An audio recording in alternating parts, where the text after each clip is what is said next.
독일어 속담에 이런 말이 있습니다. 끝이 좋으면 모든 게 좋다 하는 표현입니다. Ende gut, alles gut 이라고 독일말로 말하는데, 그렇죠.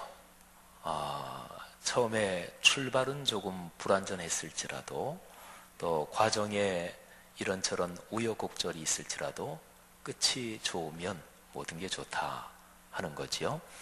우리말에도 유종의 미라는 그런 말이 있잖아요.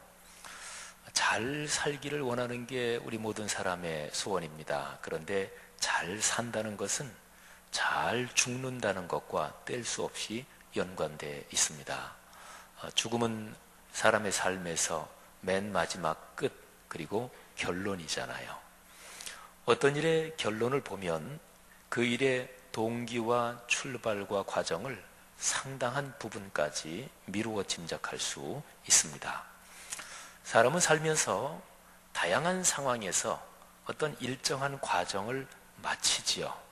은퇴, 졸업, 수료, 결산, 또 이런 것, 살면서 누구나 다 일정한 과정을 매듭을 지으면서 그렇게 삽니다. 그때 이제 평가를 하지요. 평가를 받기도 하고요. 그리고 결론을 내립니다. 그리고 결산을 하지요. 그러면 그 열매가 눈앞에 명백하게 드러납니다. 여러분, 한번 우리 자신의 삶을 각자가 살펴봅시다. 여러분은 지금까지 살아오시면서 내가 그때 조금만 더 열심히 했더라면 좋은 결과를 얻었을 텐데 아쉬웠던 적이 있으십니까? 내가 그때 시험에 조금만 더 애썼더라면, 그 점수가 몇 점만 더 나왔더라면 내가 붙을 수 있었을 텐데, 그런 분 있으십니까? 물론 많으실 것입니다.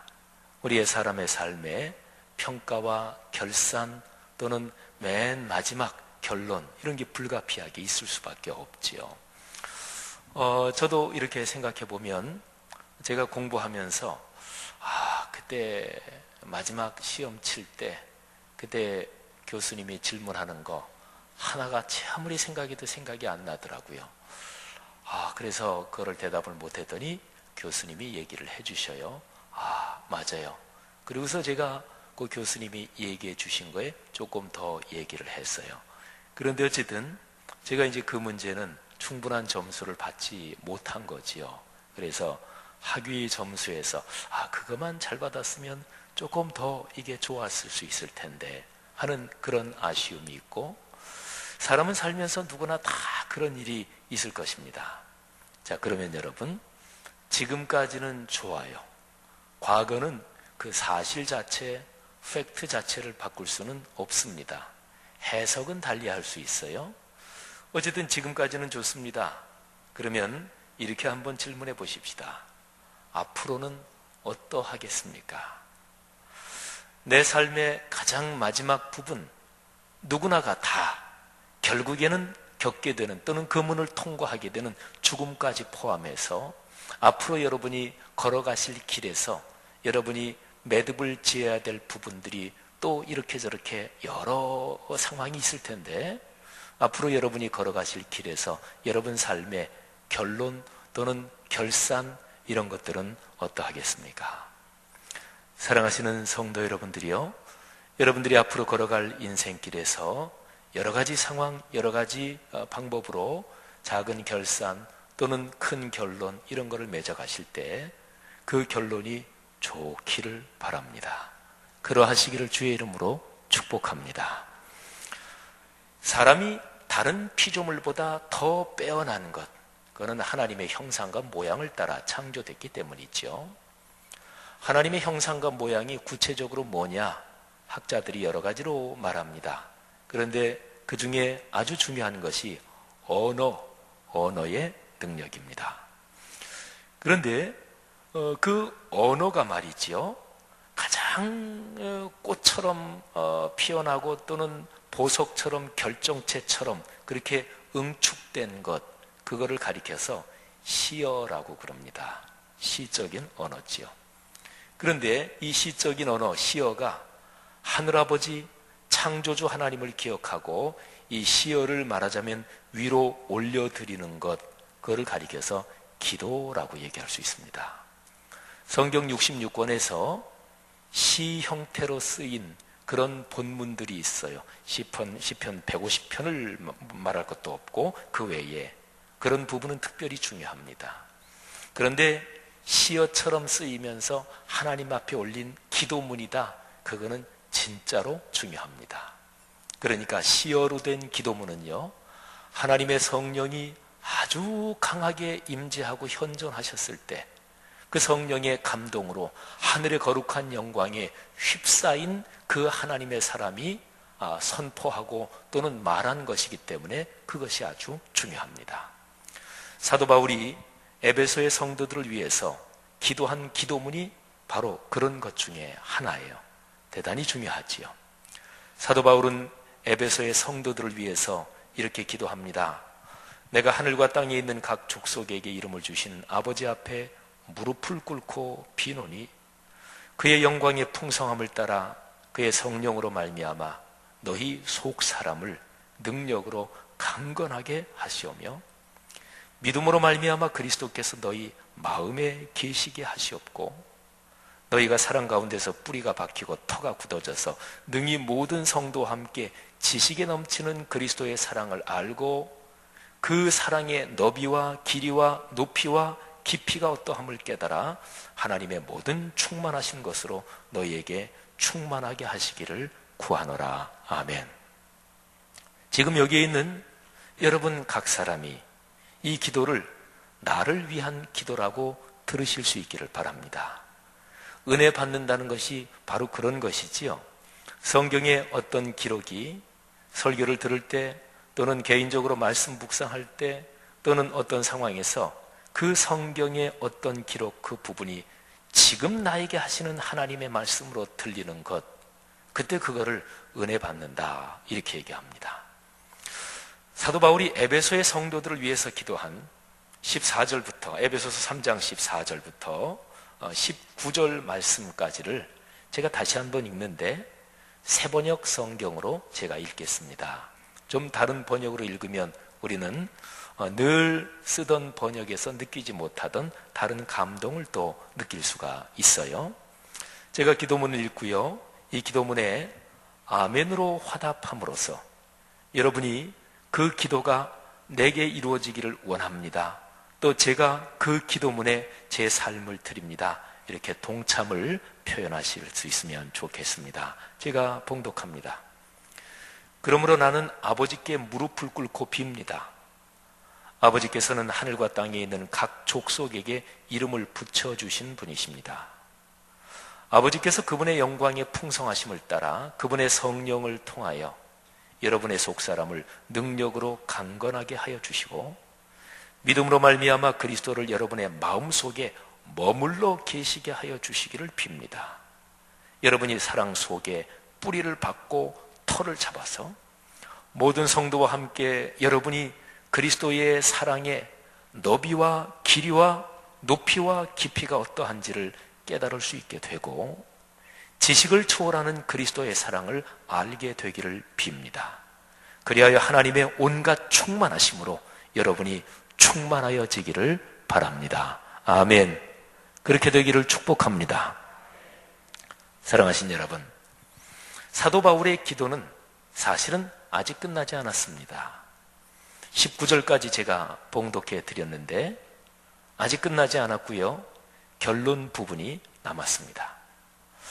기도의 주된 내용, 그 가운데 있는 주된 내용은요, 우리에게 무엇을 좀 해 주십시오 그러면서 하나님께 올리는 말씀이에요. 그러니까 기도의 가운데 있는 주된 내용은 사람에 대한 것입니다. 그런데 기도의 결론은 언제나 하나님입니다. 기도의 결론은 하나님이에요. 사도 바울은 에베소의 성도들을 위해서 간절히 기도를 올린 후에 다음과 같이 결론을 맺습니다. 들어보십시오. 우리 가운데서 역사하시는 능력대로 우리가 구하거나 생각하는 모든 것에 더 넘치도록 능히 하실 이에게 교회 안에서와 그리스도 예수 안에서 영광이 대대로 영원 무궁하기를 원하노라. 아멘. 여기에서 아주 중요한 단어 두 가지가 있습니다. 영광 그리고 영원. 영광이 영원토록 하나님의 것이다 하는 것이죠. 이게 기도의 결론입니다. 성경에 세세토록 또는 무궁하도록, 이건 다 한 단어로 말하면 영원하도록, 영원이라는 단어죠. 여러분, 영광이 하나님의 것이다. 영광은 절대로 사람의 것이 아니다. 이게 기도의 결론이에요. 그러니까 기도를 결론 맺을 때 이거를 꼭 기억할 필요가 있습니다. 바로 이 결론이 있느냐 없느냐, 또는 진실하냐 그렇지 않느냐에 따라서 기도는 나 그저 축복받고 살고 그래서 거기에 하나님이라는 신을 적절하게 활용하고 이용해 먹는 기복적인 기도로 빠지느냐, 아니면 진정한 성경적인 기도가 되느냐, 이게 걸려 있다고 얘기할 수 있습니다. 영광이 하나님의 것이라는 거죠. 여러분, 저는 요한계시록, 성경의 맨 마지막이잖아요. 우리가 존재하는 이 땅 또는 이 모든 존재하는 세계가 끝나고 도래할 영원한 나라, 이제 거기에서부터요 거꾸로 그 영원한 나라에서 저 창세기까지 한 몇 군데를 제가 짚어보겠습니다. 이 주제하고 연관해서 말이지요. 요한계시록에는 이제 제일 앞부분에 아시아의 7교회에 보내는 편지가 나와요. 그러면서 7교회에 보내는 편지가 끝난 다음에 계시록에서는 제일 처음으로 천국의 모습이 이렇게 그려집니다. 거기 보면 네 생물이 있어요. 그거는 마태, 마가, 누가, 요한 복음서를 가리키는 상징인데 더 크게 보면 하나님의 말씀을 가리키죠. 자, 요한계시록 4장 9절 말씀부터 제가 몇 절을 읽습니다. 그 생물들이 보좌에 앉으사 세세토록 살아계신 이에게 영광과 존귀와 감사를 돌릴 때에, 그러니까 영광을 하나님 예수 그리스도 그분에게 돌린다는 거예요. 그러니까 24장로들이 보좌에 앉으신 이 앞에 엎드려 세세토록 살아계시는 이에게 경배하고, 24장로들이 자기의 금멸유관을 쓰고 있었는데 자기의 관을 벗어서 보좌 앞에 드리며 다음과 같이 찬양하고 경배합니다. 우리 주 하나님이여, 영광과 존귀와 권능을 받으시는 것이 합당하오니 주께서 만물을 지으신지라 만물이 주의 뜻대로 있었고 또 지으심을 받았나이다 하더라. 아멘. 여러분, 생물들, 네 생물들이 영광을 하나님께 돌릴 때, 그때 24장로들이 또 영광을 하나님께 돌립니다. 요한계시록 7장 가면 저 유명한 14만 4천이 나와요.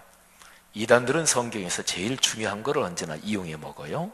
어쨌든 이스라엘에서 14만 4천 명, 거기에 더해서 세계 모든 민족에서 셀 수 없는 큰 무리들, 이들이 다 합쳐서 이렇게 찬양합니다. 7장 10절, 큰 소리로 외쳐 이르되 구원하심이 보좌에 앉으신 우리 하나님과 어린 양에게 있도다 하니. 여러분, 이거 찬양 가사로 유명하죠. 구원하심이 보좌에 앉으신 우리 하나님과, 참 유명한 가사를 찬양으로 했습니다. 그런데 그렇게 구원하심이 보좌에 앉으신 우리 하나님과 어린 양에게 있도다 하고서 14만 4천 더하기 셀 수 없는 큰 무리가 찬양을 해요. 11절에 가니까 모든 천사가 보좌와 장로들과 네 생물의 주위에 서 있다가 모든 천사가 한꺼번에 보좌 앞에 얼굴을 대고 하나님께 경배하여 이르되 아멘. 찬송과 영광과 지혜와 감사와 존귀와 권능과 힘이 우리 하나님께 세세토록 있을지어다. 아멘 하더라. 사랑하신 여러분, 여기에 또 영광이 나오지요. 이 세상이 마지막 끝나고 제일 마지막 장면은 무엇인가요? 그거는 영광이 온전히 하나님께 돌려지는 상태, 그것입니다. 성도의 신앙생활은 뭐예요? 그거를 훈련하는 거예요. 예수님이 탄생하실 때 이제 마지막 모습을 봤으니까 모든 존재의 한가운데 오신 예수님 탄생 장면, 그때 이것이 이미 선포됐습니다. 누가복음 2장 13절 14절에 보면 예수님이 탄생하실 때 수많은 천군 천사들이 하나님을 찬송합니다. 지극히 높은 곳에서는 하나님께 영광이요, 땅에서는 하나님이 기뻐하신 사람들 중에 평화로다 하니라. 아멘. 사람에게 필요한 게 뭐예요? 영광입니까? 명예입니까? 아닙니다. 근본적으로 사람에게 필요한 것은 평화입니다. 영광을 거머쥐려고, 움켜쥐려고 하면 반드시 평화가 깨지게 돼 있어요. 인류 역사에 반복되는 교훈입니다. 자, 그러면 한가운데를 살펴봤으니까 이제 천지 창조의 모습을 살펴볼까요? 시편 19편에서는 하나님이 천지를 창조하신 그 만물이 하나님의 영광을 선포한다고 기록하고 있습니다. 시편 19편 1절입니다. 하늘이 하나님의 영광을 선포하고 궁창이 그의 손으로 하신 일을 나타내는도다. 아멘. 하나님이 만드신 피조물들, 그 모든 피조물들이 태초에 만들어지고 나서 뭐 했게요? 하나님의 영광을 선포하고 영광을 찬양했어요. 여러분, 하나님의 거룩한 지혜, 거룩한 능력이 사람에게 꽉 덮치고 접속되고 감격적으로 파고들 때가 있어요. 그때 깨달음이 오는 거예요. 그 가장 최고의 깨달음 상태에서 사람들의 입에서 나오는 게 무엇입니까? 제가 예를 하나 들까요? 로마서 11장 33절에 보면 사도 바울이 9장, 10장, 11절에서 유대인의 구원 문제에 대해서 쭉 얘기하다가 자기가 얘기하면서 11장 끄트머리 가면 자기가 감동을 받아요. 하나님의 성령이 강하게 역사하셔요. 그래서 논리적으로 얘기하던 게 탁 끊어지고 다음과 같이 찬양합니다. 깊도다 하나님의 지혜와 지식의 풍성하며 그의 판단은 헤아리지 못할 것이며 그의 길은 찾지 못할 것이로다. 누가 주의 마음을 알았느냐? 누가 그의 모사가 되었느냐? 누가 주께 먼저 드려서 갚으심을 받겠느냐? 이는 만물이 주에게서 나오고 주로 말미암고 주에게로 돌아감이라. 그에게 영광이 세세 있을지어다. 아멘. 사랑하는 하나님의 자녀 여러분들이요, 영광을 누구에게 돌리면서 하십니까? 하나님께 영광을 돌리는 사람에게서 나타나는 전형적인 특징이 감사입니다. 하나님께 영광을 돌리는 그 기쁨과 그 축복이 어떤 것인지를 체험하고 아는 사람들이 소중하게 여기는 걸 가리켜서 예배라고 그래요. 사랑하신 여러분, 예배 중심으로 살고 그리고 감사하며 인생길을 걸으시기를 주님의 이름으로 권면합니다. 내 삶에 감사가 약해지나요? 짜증과 불평과 뭔가 마음이 뒤틀려 있나요? 또 내 삶에서 예배가 감동이 없나요? 내 삶에서 하나님을 사모하는 마음이 전에는 안 그랬는데 나도 모르게 왜 그런지 정확하게 알 수는 없는데 식어졌나요? 영광의 문제를 점검해 보십시오. 모든 영광을 하나님께 돌리고 내 삶에서 그 어떤 좋은 것이 있다면, 다른 사람이 칭찬하는 그 어떤 좋은 것이 있다면, 객관적으로 비교해서 다른 사람보다 나은 그 어떤 것이 있다면 하나님, 이것은 주님께서 주신 것입니다. 제 자랑이 아닙니다. 하나님께 영광을 돌립니다. 진실한 마음으로, 종교적인 수사로 말고 신앙생활 오래 한 사람들에게 자연스럽게 나오는 말, 아유 주님의 은혜지요, 그 정도 인사치레 말고 진실한 마음으로 하나님께 영광을 돌리는 훈련이 우리의 삶에 이어지기를 축복합니다. 두 사람의 에녹 이야기로 제 설교의 결론을 맺으려고 그래요.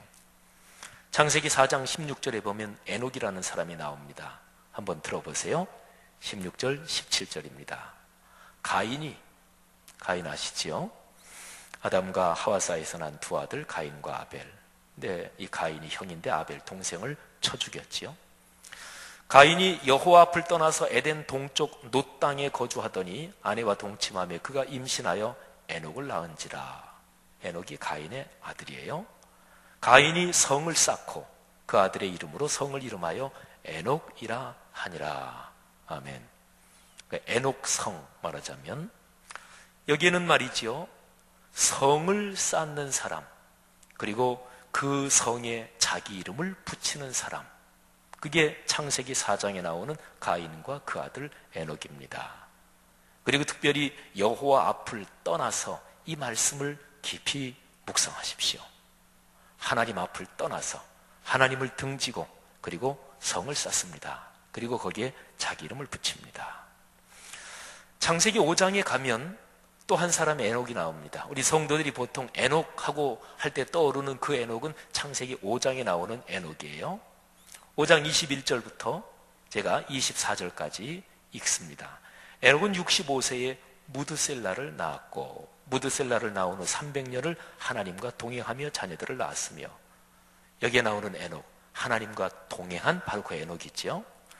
그는 365세를 살았더라. 에녹이 하나님과 동행하더니, 하나님과 동행한다는 말이 22절에도 나오고 그리고 24절에도 나와요. 하나님과 동행하더니 하나님이 그를 데려가심으로 세상에 있지 아니하였더라. 아멘. 죽음을 보지 않고 영원한 나라로 가신 분이 바로 에녹입니다. 에녹 이분에게서 우리는 하나님의 손을 붙잡고 하나님과 동행한 사람을 보게 됩니다. 여러분, 4장의 에녹하고 5장의 에녹은 이름은 똑같은데 정반대지요. 4장에 나오는 에녹은 하나님 앞을 떠나고 그리고 자기의 성을 쌓고 그 성에 자기의 이름표를 붙입니다. 말하자면 자기의 영광을 추구하는 인생살이지요. 5장의 에녹은 하나님과 늘 동행한 사람이었습니다. 자기 명예 영광을 추구했을까요? 아니겠지요. 하나님께 영광을 돌렸겠지요. 여러분, 4장의 에녹이 창세기 11장으로 이어지는 거예요. 창세기 11장에는 저 유명한 바벨탑 사건이 나와요. 근데 바벨탑을 쌓는 사람들이 뭐라고 말하나 보세요. 11장 4절입니다. 또 말하되 자 성읍과 탑을 건설하여 그 탑 꼭대기를 하늘에 닿게 하여. 성읍, 여기 다시 성이 나오죠. 그리고 탑 꼭대기를 하늘에 닿게 하고, 그리고 우리 이름을 내고, 우리 이름을 내재요. 사람 이름을, 사람 명예와 영광을 구하자, 이런 거지요. 창세기 4장에 가인의 족보에 가인 그리고 그 아들 에녹 성을 쌓고 성에 자기 이름표를 붙인 이런 인생살이가 창세기 11장의 바벨탑으로 이어지는 거예요. 창세기의 족보는 크게 두 갈래로 나누어집니다. 가인이 아담의 아들이지만, 그런데 아담의 아들 가인 이렇게 안 되고요, 가인부터 시작하는 족보가 창세기에 기록이 되어 있어요. 그리고 또 하나의 족보는 아담 그리고 죽은 아벨 대신에 하나님이 다시 주신 아들 아담, 셋, 이렇게 해서 쭉 이어져요. 여기로 이어지는 게 바로 하나님과 동행한 에녹이에요. 창세기 5장에 하나님과 동행한 에녹이 바로 창세기 12장 아브라함에게 이어집니다. 하나님이 아브라함에게 다음과 같이 말씀하세요. 내 고향과 친척과 아버지의 집을 떠나 내가 내게 보여줄 땅으로 가라. 지연과 혈연을 떠나라는 거예요. 인생살이의 모든 것은 구조가 비슷합니다. 지연과 혈연 또는 학연, 온갖 끈으로 자기 성들을 쌓고 그리고 자기 편을 만드는 것, 이게 인생사요. 거기에서 갈등과 다툼이 일어나고 거기에서 민족 간의 전쟁과 사륙이 벌어지지요. 모든 인생살이가 마찬가지. 그걸 어떻게 극복할까요? 하나님께서 아브라함을 부르시면서 혈연과 지연을 떠나라 그러시는 거예요. 이 아브라함의 혈통이 예수 그리스도에게 이어지지요. 바로 그런 사람에게 하나님이 복을 선포하십니다. 내가 너로 큰 민족을 이루고 내게 복을 주어 내 이름을 창대하게 한다. 너는 복 자체가 된다. 그리고 너를 축복하는 자에게 내가 복을 내린다. 세계 모든 만민이 너를 통해서 복을 얻는다. 그지요? 세계 모든 만민이 내 편만 복을 얻는다. 그거 말고요, 세계 모든 만민이. 그게 가능한 이유는 혈연과 지연을 넘어서기 때문에 그렇습니다. 창세기 12장 4절에 보면 이 아브라함이 여호와의 말씀을 따라갔습니다. 그런데 하나만 더 말씀드릴까요? 아브라함이 하나님의 말씀을 따라서 갔어요. 결국 가나안 땅까지 들어갔어요. 가나안 땅에 들어가서 아브라함이 한 일이 무엇일까요? 창세기 12장 7절 그리고 8절에 보면 두 번 반복해서 나오는 표현이 있습니다. 하나님께서 자기에게 나타나신 그곳에서 아브라함이 제단을 쌓고, 7절입니다. 8절에 보면 또 다시 나와요. 그가 그곳에서 여호와께 제단을 쌓고. 조금 이사했거든요. 가나안 땅 안에서 들어가자마자 제단을 쌓고 하나님께 예배합니다. 그리고 조금 다른 곳으로 이사했는데 이사하자 또 제단을 쌓고 예배합니다. 사랑하신 여러분, 제단을 쌓았다, 예배했다, 이거는 하나님께 영광을 돌린다, 그런 거죠. 여러분, 이 두 가지의 살림살이, 인생살이의 유형 중에서 어떤 삶을 사시겠습니까? 이 두 가지의 삶에 따라 우리 각자의 인생의 결론은 달라질 것입니다. 특별히 맨 마지막 하나님 앞에 섰을 때 그때의 결론은 명백하게 차이가 날 것입니다. 마태복음 25장에 보면 맨 마지막에 주 예수 그리스도 앞에 섰을 때에 천국 문 앞에서 어떤 사람들이 이렇게 말하고 있었습니다. 우리는 주님의 이름으로 귀신도 내어 쫓았습니다. 우리는 선지자 역할을 했습니다. 우리가 주님을 위해서 엄청나게 많은 일을 했습니다. 근데 주님께서 그들에게 말씀하십니다. 나는 너희를 알지 못한다. 불법을 행하는 자들아, 내게서 떠나가라. 무슨 얘기입니까? 그 사람들은 오늘날로 말하면 목사님이요, 장로님이요, 권사님이요, 안수집사님이요, 자기 자신을 소개할 때 주님의 일을 했다, 주님의 선지자 역할을 했다, 우리가 주님의 이름으로 귀신을 내쫓았다, 그 얘기는 교회 공동체 핵심부에 있었던 사람이라는 얘기인데, 근데 예수님께서는 나는 너희를 전혀 알지 못한다, 불법을 행했다고 얘기합니다. 어떻게 그렇게 될 수 있을까요? 그런 일을 하기는 했지만 자기 영광을 위해서 한 것이지요. 사랑하신 여러분, 기독교 신앙이 타락할 때 종교적인 제스처 그리고 온갖 포장이 난무하는 거예요. 신앙이 다시 회복될 때는 단순해지는 거예요. 소박해지는 거예요. 그리고 참으로 주님과 어린아이처럼 동행하는 거예요. 성도 여러분, 영광을 하나님께 돌리고 영원토록 그렇게 간절한 사모함을 가지고 그렇게 길을 걸으시기를 주의 이름으로 축복합니다. 사도 바울이 기도하고 기도의 결론으로 하나님께 간절히 기도한, 말하자면 영광이 대대로 영원무궁하기를 그분에게 있다 하는 이 기도의 결론이 우리의 삶에서 늘 반복돼서 훈련되기를 간절히 축원합니다. 사도 바울은 그것이 교회 안에서 그리스도 예수 안에서 그렇게 되기를 원한다고 기도하고 있습니다. 교회 안에서, 그리스도 예수 안에서, 신앙 공동체 안에서죠. 신앙 공동체 안에서 그렇게 될 때 그때의 그리스도인이 사회생활에서도 그렇게 사는 거예요. 교회 공동체 안에서 영광을 온전히 하나님께 돌리며 살 때 그리스도인이 사회에서 소금과 빛의 역할을 하는 거예요. 그게 교회입니다. 그게 바로 하나님의 거룩한 말씀, 거룩한 리더십으로 그리스도인의 삶과 세계를 변화시킨다는 거죠. 복된 길이지요. 축복의 길입니다. 가문이 큰 복을 받을 것입니다. 기도하겠습니다.